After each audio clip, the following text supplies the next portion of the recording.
अल्लाह ताला ने क़यामत की होलनाकियों का तज़किरा किया और बताया कि इसका वक्त हम तुम्हें नहीं बताएंगे, लेकिन जब ये क़यामत वाक़े होगी इंसान को अपने आमाल का हिसाब व किताब देना पड़ेगा, और जो नाकाम लोग हैं उनके लिए जहन्नम की आग है और कामयाब लोगों के लिए जन्नत के बागात हैं। अब अल्लाह ताला जहन्नम की जब होलनाकियों को बयान करते हैं, इन्नहा लज़ा, भड़कती हुई आग है। सवाल पैदा होता है, इतनी शदीद तरीन सज़ा, कम सज़ा छोटे मुजरिमों के लिए होती है, बड़ी सज़ा हमेशा बड़े मुजरिमों के लिए होती है। तो ये कौन से बड़े मुजरिम हैं जिनको इतनी बड़ी सज़ा दी जाएगी? तो अल्लाह कहते हैं, तदउ मन अदबरा व तवल्ला, ये उन लोगों को अपनी तरफ बुलाएगी जिन्होंने हमारे हुक्म से पीठ फेरी और मुंह मोड़ा। दुनिया में कोई भी किसी को बुला रहा हो ना और वो उसकी दावत को ठुकरा दे, तो ठुकराने वाले को, सारे ठुकराने वाले को एक जैसा मुजरिम नहीं समझा जाता। ये डिपेंड करता है कि बुलाने वाला कौन है।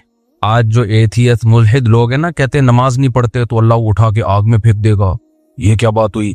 बात नमाज पढ़ने या ना पढ़ने की नहीं है, बात इसकी है कि ऑर्डर देने वाला कौन है।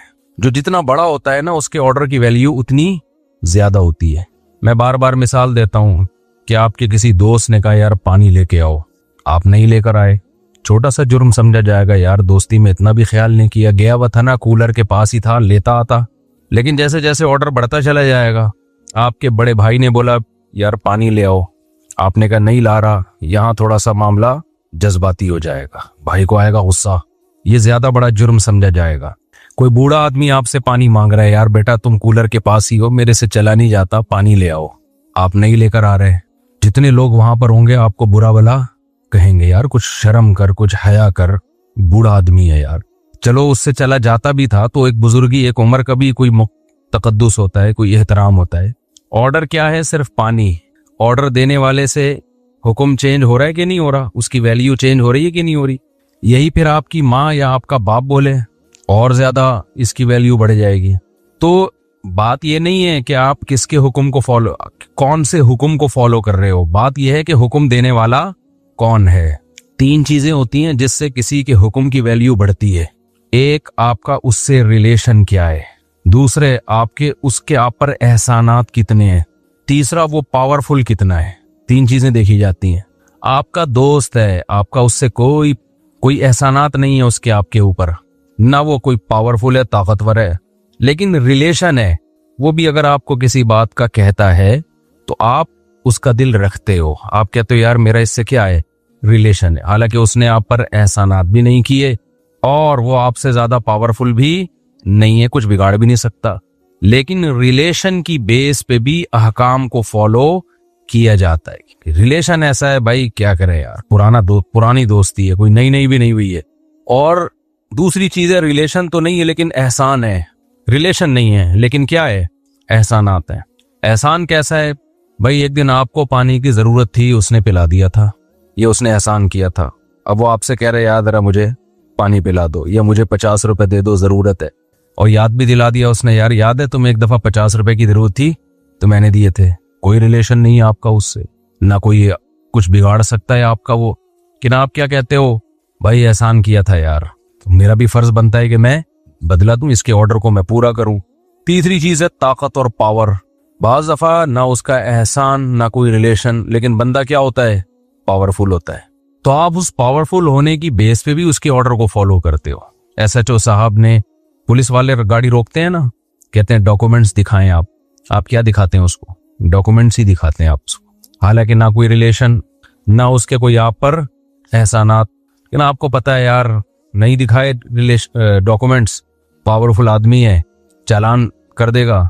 तो जैसे जैसे वो ओहदा ऊपर होता चला जाएगा उसकी पावर बढ़ती चली जाएगी और उसके हुक्म की वैल्यू भी आपकी नजर में बढ़ती चली जाएगी। भाई इसने ऑर्डर दिया है, SHO साहब आपको थाने बुलाएं, कोई पुलिस वाला कान में आके कह दे SHO साहब ने बुलाया, आप बोलोगे मैं खुद बाइक में जा रहा हूं, इससे पहले कि मोबाइल आए मुझे उठा के लेके जाए, खुद तमीज से। हाँ, भागना वहां होगा जहां आपको ये खतरा हो कि पकड़ा नहीं जाऊंगा, जहां पावर होगी वहां नहीं भागोगे आप। तो अब देखो एक ही ऑर्डर है, रिलेशन से चेंज हो रहा है, एहसानात से चेंज हो रहा है और ताकत और कुव्वत से चेंज हो रहा है। तो अल्लाह ताला कुरान में यही दलाइल देते हैं। 3 किस्म के अल्लाह ने दलाइल दिए हैं कि मेरी वैल्यू और मेरे ऑर्डर की वैल्यू सबसे ज्यादा होनी चाहिए, सबसे ज्यादा। नंबर 1, मैं सबसे ज्यादा ताकतवर हूं। अल्लाह मिसालें दे रहा है। असल में अल्लाह नजर आ रहा होता ना तो ना अल्लाह को नबी भेजने की जरूरत, ना कुरान नाजिल करने की जरूरत, क्योंकि SHO साहब तो नजर आ रहे होते हैं, मोबाइल भी हमें नजर आ रही होती है। तो फिर SHO साहब कुछ नहीं भेजते कि अपने समझाने के लिए तबलीग वाले को भेजें कि तबलीग वाले आके समझाएंगे, देखो पुलिस वाले जब भी बुलाएं तो चले जाया करो। नजर आ रही है ये चीज, अल्लाह हमें नजर नहीं आता, तभी तो आजमाइश है। पुलिस जब किसी को बुलाएगी तो जाना या ना जाना आजमाइश नहीं है, आपके पास ना जाने का ऑप्शन ही नहीं है। ऑप्शन जब है जब आप उससे भी ज्यादा पावरफुल हो। आपको SHO ने बुलाया और इत्तेफाक से आप DSP निकले ठीक है, तो उसको पता नहीं था कि ये फला थाने में DSP है। फिर आप बोलोगे कि तूने मुझे बुलाया है ना, अब मैंने तुझे बुलाया है, तू आ जा। उसे कहते हैं लेने के देने पड़ जाना। जैसे एक आदमी ने चाकू निकाला, जो कुछ है जेब में निकाल दे, उसने जेब से पिस्टल निकाली और बोला अब तेरी जेब में जो कुछ है तू निकाल दे। तो अल्लाह ताला ने कुरान मजीद में अपनी ताकतवर होने के दलाइल दिए हैं। कहा भाई तुम्हें क्यों यकीन नहीं आता कि मैं पावरफुल हूं? तुम मुझे नहीं देख रहे, मेरी बनाई हुई चीजों को तो देख रहे हो ना। इतनी बड़ी कायनात बना दी और क्या कमालात हैं, क्या कमालात हैं, ऐसी पावर, ऐसी ताकत। फालिकुल हब, अल्लाह कहते हैं दाने को फाड़ के, गुठलियों को फाड़ के तनावर दरख्त बना देता हूं। अच्छा, ताकत अलग चीज है, कमालात एक अलग चीज है। बाज़ दफा इंसान में ताकत होती है, साहिब कमाल नहीं होता। वो एक बॉडी बिल्डर है, एक वेट को यूं उठा लेगा, ये कोई कमाल नहीं है। ये कहेंगे भाई वजन ज्यादा उठा लेता, ताकतवर होने की अलामत। कमाल क्या है? आपने कोई ऐसी चीज इजाद कर ली जो इंसानी अकल उससे आजिज आ गई। ताकत तो ये है कि आपने 20-50 किलो का बट्टा उठा लिया। कमाल क्या है? एक छोटी सी सुई में सुराख करके दिखा दिया आपने, है भाई। बॉडी बिल्डर ये काम कर सकता है, बल्कि छोटी सी सुई बना भी नहीं सकता। जितनी मशीनें बन चुकी हैं इस वक्त, जितनी चीजें इजादात हो रही हैं, सब साइंसदानों के कमालात है ना। मगर ये तमाम कमालात को आप एक तरफ रखें और अल्लाह ने जो चीजें बनाई हैं, अल्लाह कहते हैं हादा खल्कुल्लाह फअरूनी मादा खलक़ल्लज़ीना मिन दूनी। अल्लाह एक एक चीजों को बयान करता है कुरान में और फिर कहता है ये मेरी प्रोडक्ट है, बताओ मेरे अलावा ने कोई एक ऐसी प्रोडक्ट बना के दिखाइयो, कोई एक दिखाइयो। आप क्या समझते हैं हवाई जहाज कितनी पेचीदा मशीन है? नेट पे सर्च करें, मैं तो देखता हूँ ऐसी वीडियोस, बड़ा मजा आता है। जब जहाज इजाद हो रहे थे ये तजर्बे, फिर जहाज की मशीनरी बड़ी पेचीदा होती है, तभी उसके जो इंजीनियर होते हैं उनकी तनख्वाहें ठीक ठाक होती हैं। जहाज में ऐसा नहीं होता कि पलक में कचरा आ गया, गाड़ियों में तो होता है ना, पलक में कचरा आ गया, धक्का लगाओ चलो भाई वहां तक। जहाज में ये बहुत पेचीदा सेंसिटिव आलात लगे होते हैं, क्योंकि वहां ऐसा नहीं होता कि जी वहां थोड़ा सा झटका आया ना तो बस सबकी आंतें और गुर्दे फेफड़े निकले हुए होंगे। बहुत ही ऑटोमेटिक एक सेंसिटिव किस्म का सिस्टम होता है जहाज में। बड़ा कमाल है जिन साइंसदानों ने, जिन इंजीनियर्स ने ये चीजें बनाई हैं। अल्लाह मिसाल देता है मक्खी और मच्छर की। आपने इतने बड़े बड़े जहाज बना दिए जिन्हें उड़ाने के लिए इतना ईंधन चाहिए, जो चलते हैं तो ब्रेक नहीं है उनकी, जिस स्पीड से चल रहे हैं तो चल रहे हैं। जहाज में ऐसा नहीं होता चल भाई इधर से यूं घुमा के यूं ले आ, चल भाई इधर से यूं घुमा के यूं ले जा, थोड़ा नीचे कर, खाला का घर आ रहा है वहीं उतार दे मुझे। अल्लाह ताला ने जो जहाज बनाए जिनको परिंदे कहा जाता है, ये जहाज किसी पायलट के मोहताज नहीं है। इनका पायलट कहाँ होता है? जहाज के अंदर एक छोटा सा दिमाग है जो उस जहाज को उड़ाएगा। हेडलाइट लगी हुई आंखों की शक्ल में। अवलम यरौ इला तयरी फौक़हुम साफ़ातिन व यक़बिज़न। अल्लाह कहते हैं इन परिंदों की तरफ नहीं देखते जो अपने परों को फैलाते हैं और हवा में ही सुकेड़ भी लेते हैं। कैसे स्पीड को मैनेज करते हैं। जहाजों के स्पीड को मैनेज करना आसान नहीं है, बहुत ही खुदकार किस्म के आलात, पेचीदा किस्म के आलात लगे हुए होते हैं। लेकिन अल्लाह ताला ने परिंदों को जो इनकी स्पीड है ना, वो खुद उसको मैनेज करते हैं अपने ही दिमाग से। जब परिंदे का ख्याल होता है स्पीड आहिस्ता करो, परों में ऐसा सिस्टम लगा हुआ है, वो पता नहीं क्या घुमाते हैं परों को, स्पीड खुद ब खुद क्या हो जाती है, आहिस्ता। वही पायलट फैसला करता है इधर को घूमना है, फौरन इधर को घूम जाते हैं। वही पायलट फैसला करता है, खुद जहाज ही फैसला कर रहा है कि मैंने किधर जाना है, जहाज को कितना ईंधन चाहिए, वो जहाज ही बता रहा होता है कि तुझे भूख लग रही है, अब तू इतने दाने, जो भी उसको खाना है ना, जैसे समंदर के ऊपर जो परिंदे होते हैं अक्सर मछलियां खाते हैं, तो पायलट खुद बता रहा होता है, हमारे यहाँ पायलट को अलग से इंजीनियर्स आके बता रहे होते हैं कि इतना फ्यूल चाहिए हमें कराची से लाहौर जाने के लिए। जब ये परिंदे लंबे लंबे सफर करते हैं तो किस परिंदे को कितना फ्यूल चाहिए, फ्यूल भी कितना देसी और सादा रखा हुआ है, कोई पेट्रोल नहीं चाहिए उनको, वरना तो कितनी टेंशन में आ जाते वो परिंदे। पेट्रोल महंगा होने से परिंदे ही बेचारे बर्बाद हो जाते। अल्लाह ने कहा है तुम्हें ईंधन वहां से मिलेगा जो चीज पूरी दुनिया में कॉमन है। समंदर की मछलियां खा लो, ये तुम्हें एनर्जी देंगी, दाना खा लो, बाजरा खा लो, और क्या क्या काम अल्लाह इन परिंदों से ले रहे हैं। मैं बड़ा हैरान होता था कि दुनिया में इतने बड़े बड़े जंगलात वजूद में कैसे आ गए, इनमें बीज किसने डाला है जाके। अमेज़न के जंगलात देख लो, थाईलैंड के जंगलात देख लो, मरी और नथिया गली के जंगलात देख लो, पूरी दुनिया में है ना जंगलात, तो ये बीज कहां से आया यहाँ पे? हैरानगी की बात है या नहीं है? माहिरीन ने इस पे तहकीक की, उन्होंने कहा ये बहुत सारे बीज परिंदों ने पूरी दुनिया में फैलाए हैं।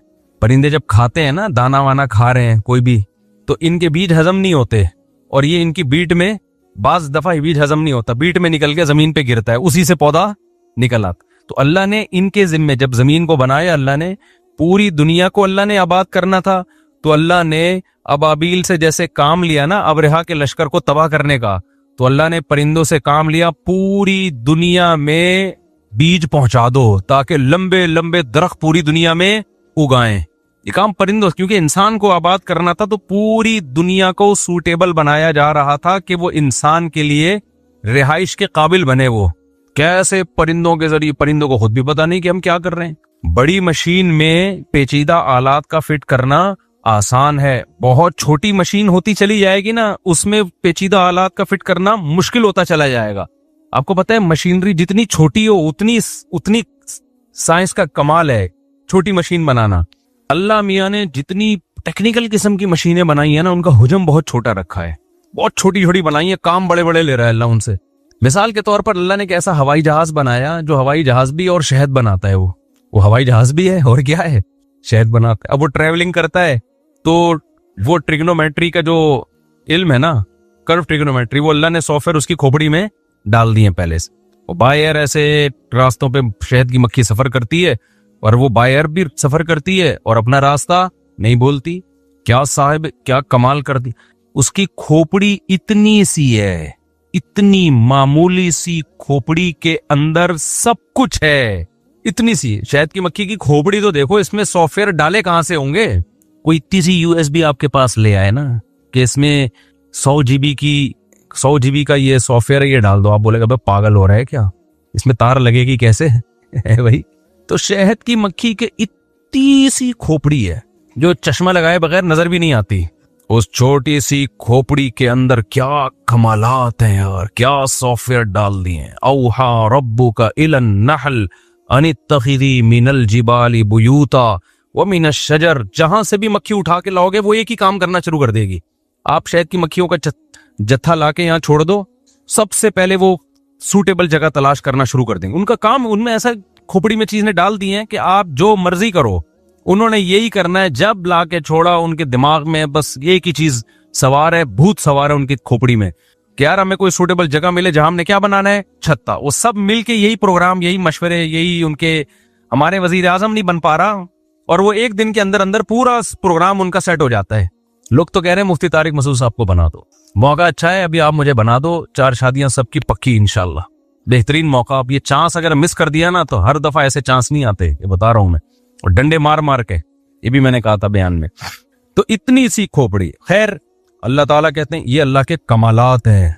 अल्लाह कहते हैं पहाड़ों में इतनी अजीब अजीब किस्म के पहाड़ है ना, वगराबी बुसूद, स्याह पहाड़ भी आपको मिलेंगे, सफेद पहाड़ भी आपको मिलेंगे। पहाड़ों को खोदते चले जाओ, खजाने निकलते चले जाएंगे। वो नमक की कान देखी है, नमक के बड़े बड़े पहाड़। भाई ये कैसे बना? अल्लाह को पता था दुनिया आबाद होगी, इनको नमक की जरूरत होगी।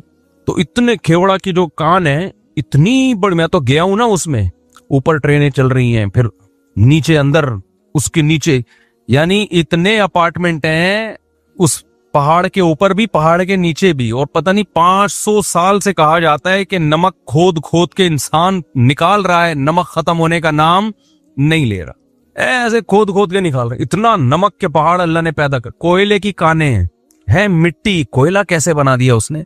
ठीक है, साइंसदान तो जो माहिर अर्जियात है, लॉजिक बयान करते हैं, एक्चुअली वो फिर आ जाते हैं ना, एक्चुअली हुआ ये था भाई, एक्चुअली हुआ ये था कि अल्लाह ने जब इंसान को रखने का इरादा किया तो ये ऑटोमेटिकली नहीं हुआ, ये इसके पीछे कोई कोई कोई है जो मैनेजमेंट कर रहा था कि इनको कोयले की भी जरूरत पड़ेगी, इनको डीजल पेट्रोल की भी जरूरत पड़ेगी, आबादी बढ़ेगी और एक दौर आएगा, मुफ्ती तारिक मसूद साहब 4 शादियों में बयान करके आबादी और बढ़ा देंगे कुरान में देख के।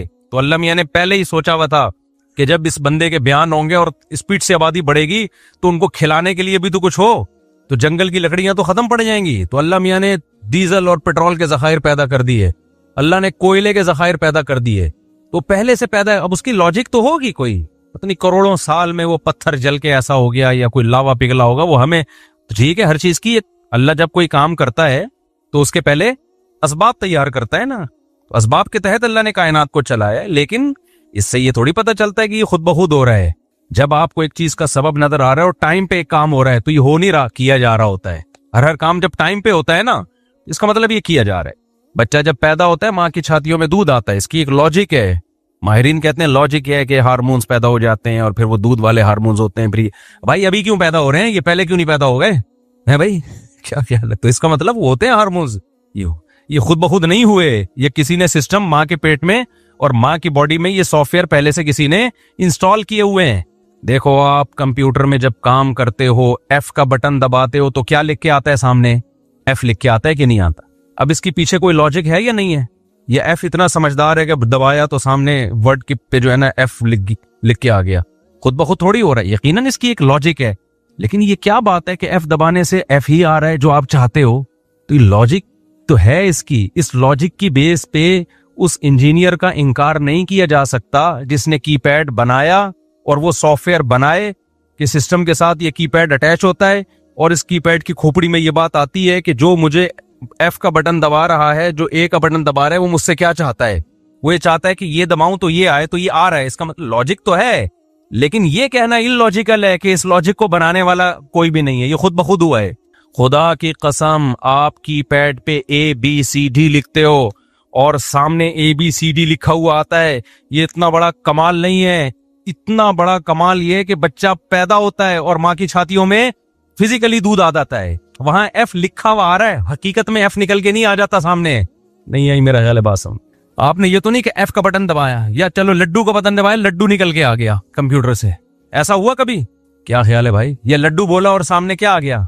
ये होगा गूगल पे आप लड्डू बोलोगे, लड्डू लिखा हुआ आ जाएगा, बना हुआ भी आ जाएगा। खाने वाला लड्डू सच्ची मुच्ची का नहीं आएगा। इतनी तरक्की साइंस ने नहीं की है। और अगर साइंस कर भी लेना इतनी तरक्की, तो पता है क्या होगा कि आपको जब लड्डू चाहिए होगा, आप गूगल पे बोलोगे लड्डू, तो फौरन वो कंपनी जिसने वो सॉफ्टवेयर बनाया होगा वो आपके घर लड्डू पहुंचा देगी, जो बना हुआ होगा पहले से। बहुत ज्यादा तरक्की होगी तो ये हो जाएगा ना, लड्डू बोला ठक करके। वो कल किसी ने चंद दिन पहले जो है ना, ये जो आजकल पाकिस्तानी कौम बहुत फारिग है यार, और मीम्स बनाने में तो बड़ी मास्टर है। वो किसी ने भेजा कि वो एक आदमी गूगल से कह रहा है ये वाला गाना सुना, पूरा गाना गा लिया ना, ये वाला सुना, बोला 2-4 जुमले छोड़ दिए होंगे। गूगल ने कहा उल्लू के पट्टे पूरा गा ही लिया, तो कुछ जुमले रह गए वो भी गा ले खुद ही। गूगल ने जवाब दिया उल्लू के पट्टे पूरा गाना तो तूने गा ही लिया है, 2 जुमले भी खुद ही गा ले ना। तो एक टेक्नोलॉजी अब इतनी भी तरक्की करेगी, देखना आप। ये जो आर्टिफिशियल इंटेलिजेंस है ना, ये बहुत आगे जाने वाली है। तो ये भी बता देगी कि कम बखत 2 लाइनें रह गई, ये गालियां भी देखेगी आपको कि उल्टे काम मत कर दो। तो हम सिस्टम पे एफ का बटन दबाते हैं, सामने एफ लिखा हुआ आता है।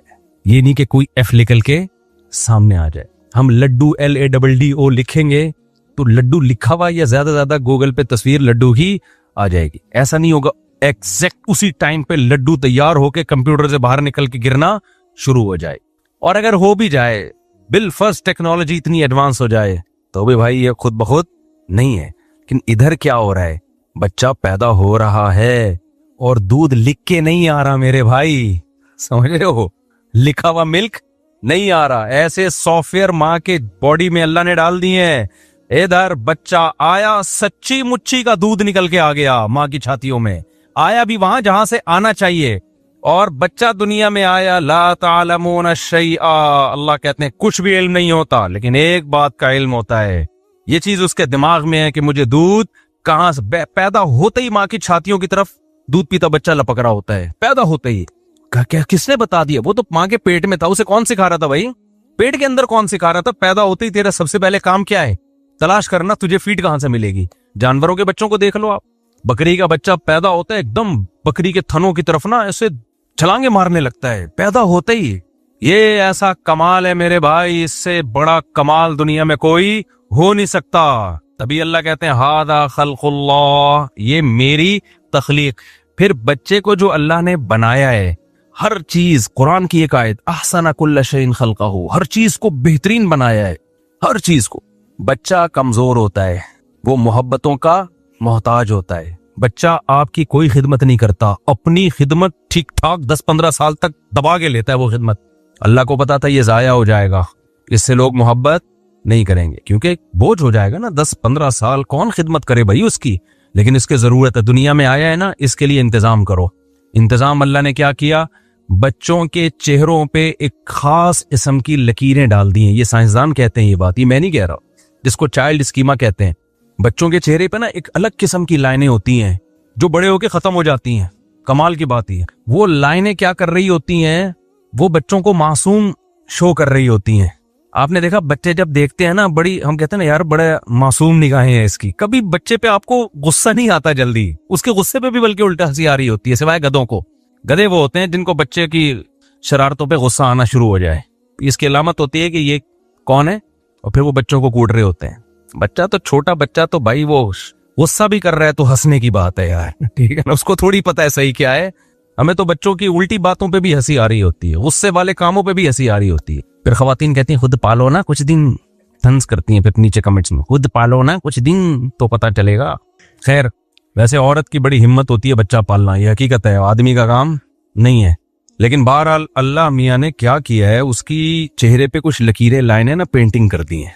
वो बड़े होकर वो लाइनें क्या होती हैं, खत्म, वो लाइनें चेंज हो जाती हैं।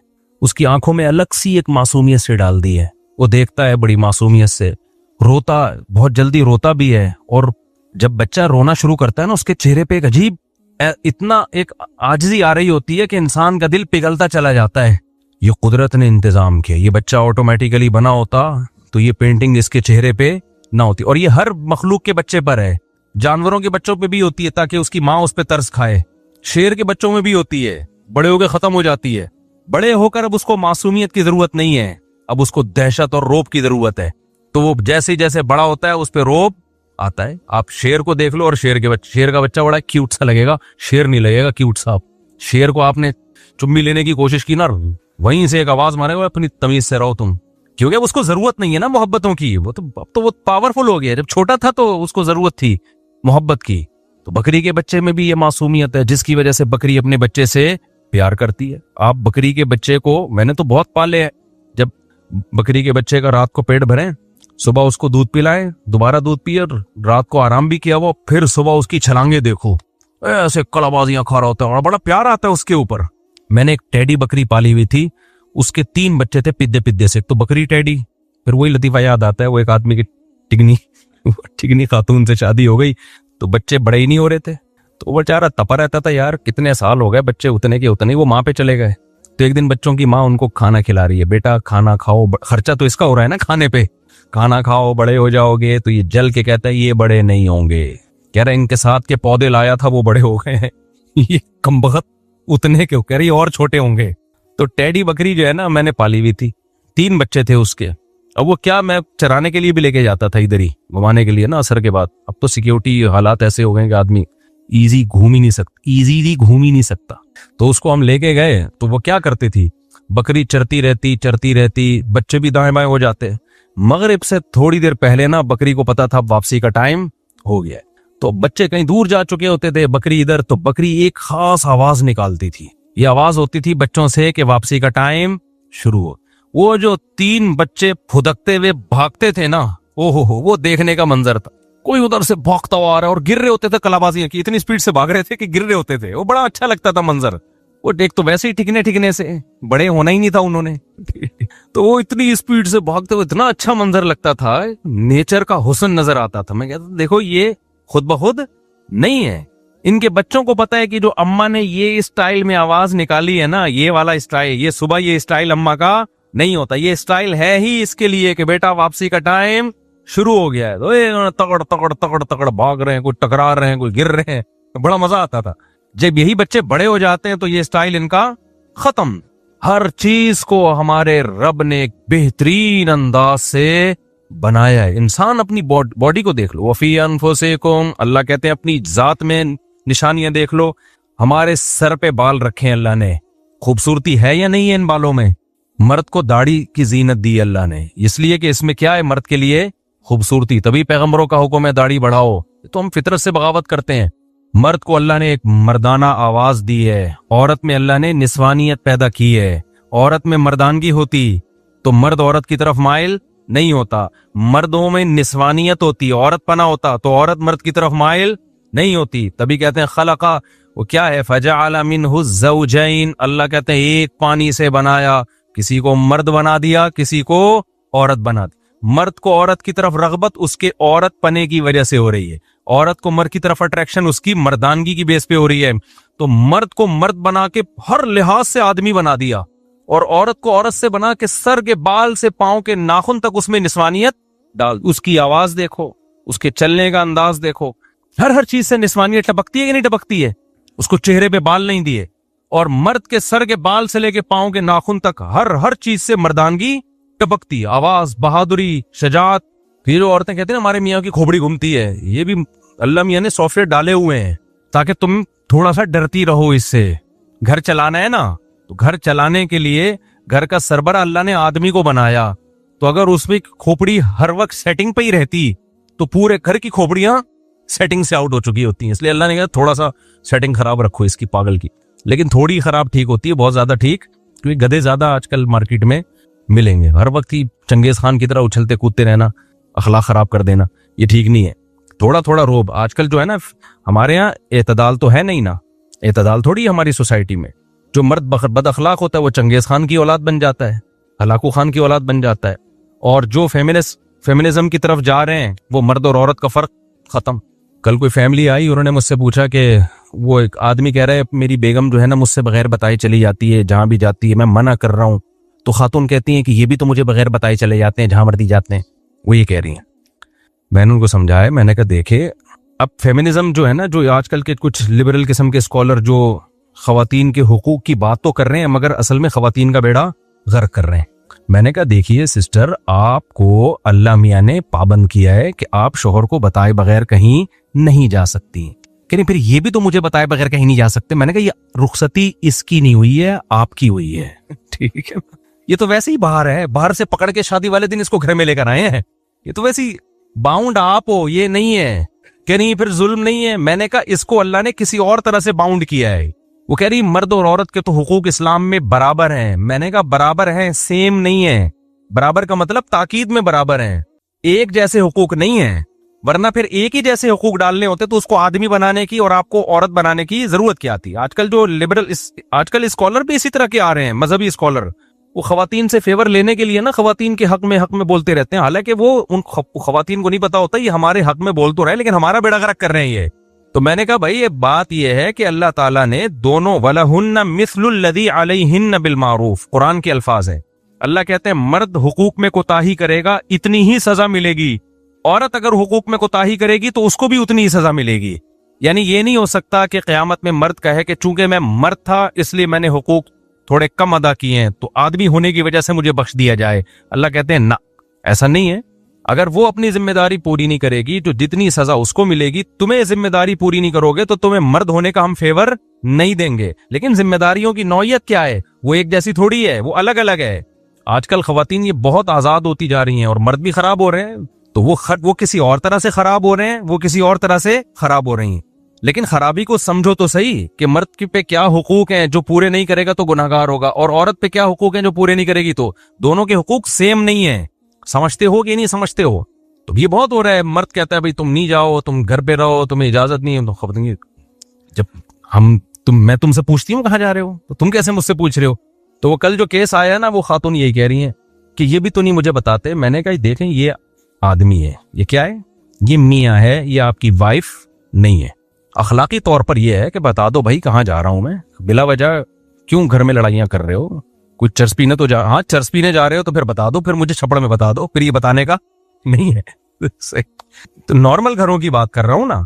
तो खवातीन क्या कर रही हैं, नहीं हम क्यों बताएं अपने मियाँ को। तो मैंने उनसे कहा, मैंने कहा देखें अल्लाह मियाँ ने जो सरबरा बनाया है ना, तो सरबरा पूछ सकता है कि आप कहाँ जाए। एसएचओ हमसे पूछेगा मुफ्ती साहब महल्ले में क्या हो रहा है, रिपोर्ट पेश करें, मस्जिद में कोई झगड़ा तो नहीं हो रहा, क्या ख्याल है। मैं कहूं जैसे तुम मुझसे पूछ सकते हो एसएचओ साहब मैं भी आपसे पूछूंगा, बताओ कितने चोर पकड़े, अपनी जिम्मेदारी। एसएचओ कहेगा ये मुझसे डीएसपी तो पूछ सकता है भाई, जो मेरे मातहत हैं वो मुझसे नहीं पूछ सकते। तो मियाँ जब सरबरा है तो सरबरा से मोहब्बत में पूछ लिया जाए कोई बात, एक अलग बात है, उस पर धौंस नहीं जमाई जा सकती। मातहत पे वो धौंस जमा सकता है, ये अल्लाह का हुक्म है। अब आपको इस्लाम पसंद आए तो ठीक है, नहीं आए तो छोड़ दो इस्लाम को, लेकिन ऐसा तो नहीं कि किसी तबके को खुश करने के लिए इस्लाम का हुक्म ही चेंज कर दिया जाए। तो कहने लगी कि वो फिर क्यों ये उनको इस्लाम ने इतना फेवर क्यों दिया। मैंने कहा फेवर कहां दिया, बेड़ागरक कर दिया इस्लाम ने उसका, मर्द का। सारी जिम्मेदारी नान नफके की उसके ऊपर डाल दी है ना। आप घर में बैठ के खाओ, आपके बच्चों को भी आपको भी कौन खिलाएगा, ये कमबख्त खिलाएगा। गाली आ रही थी अभी, छोड़ो बस। ये खिलाएगा। तो अब अल्लाह ने उसको भी तो कोई राइट दिया है ना कि वो आप उसकी वजह से बाउंड तो हो ना, वो तभी खिलाएगा। वो कहेगा अगर आप भी आजाद हो, जब चाहो आप चली गई वहां जाके बैठ गई, उधर जाके बैठ गई, तो जब दोनों सेम है तो सेम है तो फिर आधा आप कमाओ आधा मैं कमाऊंगा, जैसे अंग्रेज करते हैं। फिर ये नहीं बोलो कि जी आपके जिम्मे गैस बिजली का बिल है और बच्चों की तालीम है, फिर ये बातें गलत हो जाती हैं। और ये भी खूब समझ लो कि मर्द भी, औरत उसके मातहत जो होती है तो अल्लाह ने उसकी वजह कुरान में बयान की है, बिमान फकू मिन अम्वालिहिम, कि हमने मर्द के जिम्मे लगाए नान नफका उठाए। अगर मर्द ये जिम्मेदारी पूरी नहीं कर रहा तो फिर औरत पर उसकी इताअत लाजिम नहीं है। फिर ये भी एक तरफा बयान लोग सुन के धौंस जमाते हैं, बेगम रुखसती तुम्हारी हुई है मेरी नहीं हुई है, ठीक है ना, तुम बाउंड हो मैं थोड़ी बाउंड हो। वो इस लिहाज से वो बाउंड है कि वो आपके घर की चार दीवारी से आपकी मर्जी के बगैर नहीं निकलेगी। आप किसी और तरह से बाउंड हैं, आप इस बात के पर बाउंड हैं, पाबंद हैं कि अब उसकी सारी जिंदगी की माली जिम्मेदारी किसके जिम्मे है, वो आपके जिम्मे। तो आप जिम्मेदारी नहीं उठाते, फिर उसके जिम्मे नहीं है कि आपकी इताअत करे। और जिम्मेदारी से बेसिक जिम्मेदारियां हैं, बेसिक जिम्मेदारियां, क्योंकि बास खवातीन कहती हैं वो हमारी तो जिम्मेदारी नहीं उठा रहे, हमने उस दिन पिज्जा मंगवाया था वो नहीं ला के दिया था इन्होंने, मैंने कहा था कि आपने कोरोला रखी हुई है तो मेरे पास कम से कम एक एफएक्स हो। तो ये अच्छी बात है, दे दें बेगम को लेके, लेकिन ये नान नफके में नहीं आती ये चीजें। हाँ अखलाकी जिम्मेदारियां होती हैं लेकिन नान नफके में ये नहीं आता है, बेसिक नान नफका, इसलिए हम कहते हैं। खैर, तो अल्लाह ताला अपने कमालात के जिसको जो बनाया, हाँ अल्लाह बाज दफा ना अपनी कुदरत दिखाने के लिए कुछ माजूर भी पैदा कर देता है, कुछ जो है वो ट्रांसजेंडर भी पैदा कर देता है, वो अल्लाह की कुदरत है। माजूर भी पैदा हो जाते हैं, बच्चा पैदा होता है माँ की छातियों में दूध नहीं आता, वो तो बीमारी है ना, वो एक अलग चीज है। नॉर्मली ऐसा नहीं होता, जैसे बीज डालते हैं बाज दफा जल जाता है, पौधा नहीं उगता, लेकिन जब उगता है तो कौन उगाता है, ये अल्लाह का बनाया हुआ निजाम है जिससे तनावर दरख्त पैदा होते हैं।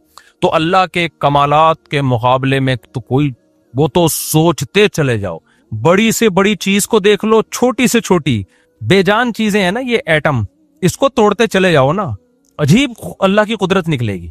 एक तरफ निजाम शमसी देखते हैं, सूरज और जमीन घूम रही है, तोड़ते चले जाओगे ये सेटअप अंदर भी नजर आएगा, इलेक्ट्रॉन प्रोटॉन घूम रहे हैं। हर जगह एक ही इक्वेशन है जिसपे पूरी कायनात को अल्लाह ने चला दिया और हरकत में चलाया है अल्लाह ने, इसलिए हरकत करते रहोगे तो सेट रहोगे।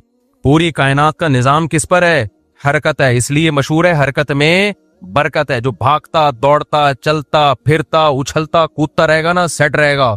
जो बैठ गया वो मर गया, ये ध्यान में रखना। सुस्त तरीन, जितना सुस्त होगा ना उतना डिप्रेशन में ज्यादा जाएगा, सेहत उतनी खराब होगी। ये जो लोग कहते हैं ना हम तो आराम कर रहे हैं और हमारी डिप्रेशन फिर भी दूर नहीं हो रही, आराम करने की वजह से तो दूर नहीं हो रही तुम्हारी डिप्रेशन।